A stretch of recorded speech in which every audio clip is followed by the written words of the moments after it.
Whether you're a first-time homebuyer buying your first condo or you're an experienced homebuyer buying a detached home, this is one of the largest and biggest financial transactions and one of the biggest risks people like us ever make.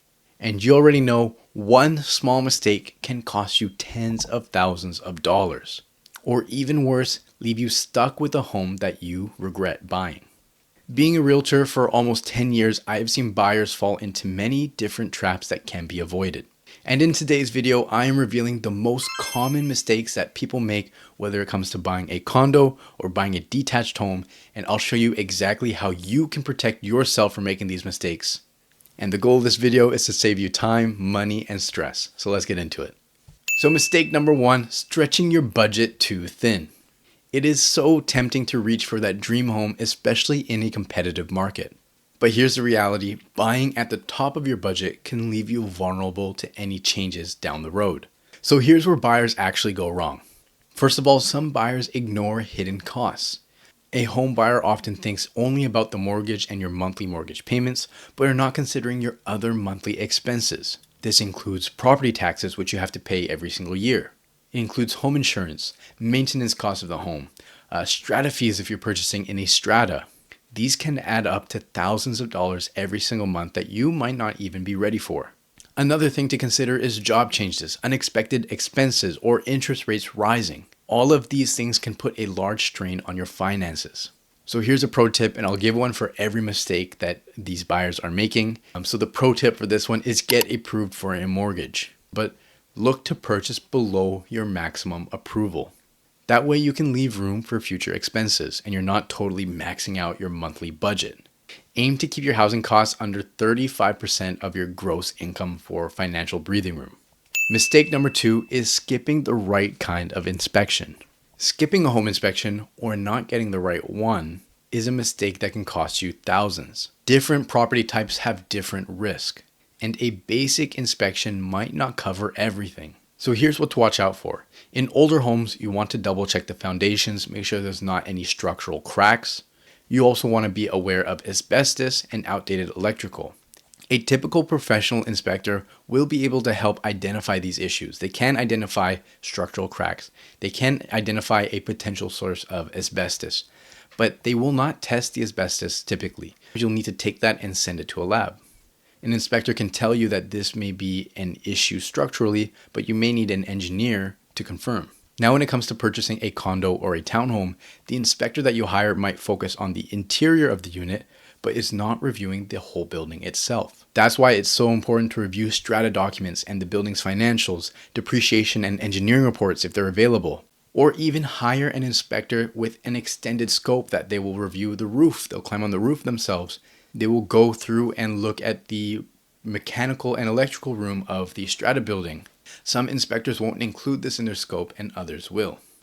And all of this applies to new builds as well. I've had inspectors come through new construction homes and they find major issues. So an inspector is important in making sure that you're catching everything that the builder or developer might have missed. So the important thing here, I'll give you two pro tips. First one is work with an inspector you can trust.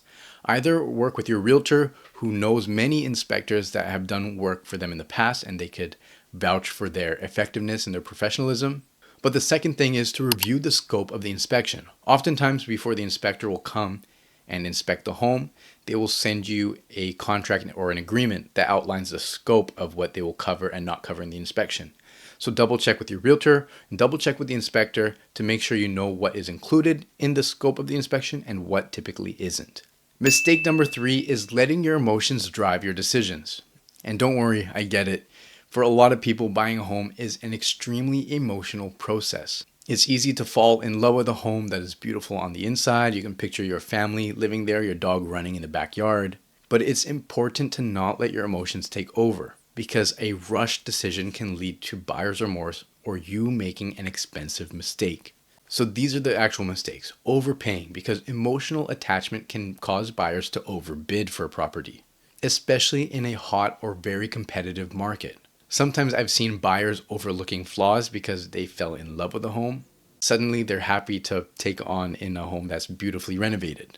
Like some buyers will never buy a home with the toilet and the kitchen next to each other, but suddenly when it's nice and pretty on the inside, it's okay. So two things. Number one is stick to your budget, and number two is prioritize the must-haves and not just go for what looks good on the outside. Lean on your realtor in helping you make a rational decision, and then take some time to sleep on it before you proceed with anything. This kind of goes into the next mistake. So mistake number 4, ignoring future resale value. Your home is more than just a place to live. It is a long-term investment, and ignoring resale value can leave you stuck with a home. So the most common risks when it comes to resale is unique or bad layouts, overly custom homes. If you're looking at a condo or a townhome, the more square the layout, the better because it's more efficient. Sometimes you'll get homes with winding, tight hallways or units with weird, different floor plans. And oftentimes these are harder to sell than your more typical traditional square, efficient floor plan. The same thing goes with detached homes. The more custom and different the layout of the home is, the fewer buyers it could potentially appeal to. The other thing is a bad location. A great home in a declining neighborhood may lose value over time.